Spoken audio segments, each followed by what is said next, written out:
జిల్లా చాపాడు మండలం కేతవరం గ్రామ సమీపంలో గ్రీన్ ఫీల్డ్ నేషనల్ హైవే పనులను కేతవరం లక్ష్మీపేట గ్రామస్తులు అడ్డుకున్నారు. కేతవరం లక్ష్మీపేట గ్రామాల నుండి అల్లడుపల్లి పెద్ద చీయపాడు గ్రామాల్లో ఉన్న తమ పొలాలకు వెళ్లేందుకు దారి మూసివేయడం వల్ల ఇబ్బందులు పడుతున్నామని గ్రామస్తులు ఆగ్రహం వ్యక్తం చేశారు.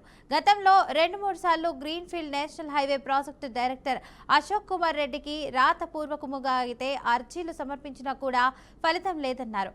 అధికారులు ఇప్పటికైనా పొలాలకు వెళ్లడానికి దారి కల్పించవలసిందిగా డిమాండ్ చేస్తున్నారు. కడప జిల్లా చాపాడు మండలం కేతవరం గ్రామ సమీపంలో గ్రీన్ ఫీల్డ్ నేషనల్ హైవే పనులను కేతవరం లక్ష్మీపేట గ్రామస్తులు అడ్డుకున్నారు. కేతవరం లక్ష్మీపేట గ్రామాల నుండి అల్లాడుపల్లి పెద్ద చీయపాడు గ్రామాల్లో ఉన్న తమ పొలాలకు వెళ్లేందుకు దారి మూసివేయడం వల్ల ఇబ్బందులు పడుతున్నామని గ్రామస్తులు ఆగ్రహం వ్యక్తం చేస్తున్నారు. గతంలో 2-3 సార్లు green field national highway project director Ashok Kumar రెడ్డికి రాతపూర్వకంగా అర్జీలు సమర్పించినా కూడా ఫలితం లేదన్నారు. అధికారులు ఇప్పటికైనా పొలాలకు వెళ్లడానికి దారి కల్పించవలసిందిగా డిమాండ్ చేస్తున్నారు.